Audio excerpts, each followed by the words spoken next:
Extia, c'est une société de conseil en IT et en digital. Donc notre métier, c'est de recruter des salariés qu'on va prendre en CDI chez nous et qu'on va envoyer faire des missions chez différents clients dans différents secteurs d'activité pour faire des choses complètement variées.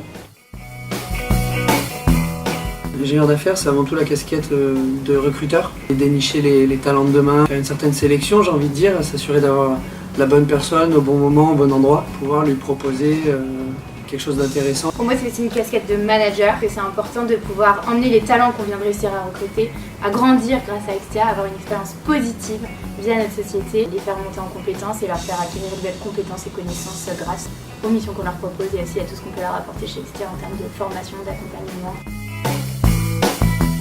Le goût du challenge, c'est une compétition tous les jours, donc c'est très important d'avoir ça dans le sang. La curiosité, parce que chaque information est importante. La pugnacité, c'est un marathon, c'est pas une course très rapide, il faut pouvoir rebondir et continuer à aller de l'avant. Sourire, c'est hyper important d'avoir le sourire tout le temps, dans les hauts, dans les bas, avec les clients, avec les consultants. Capacité de communication.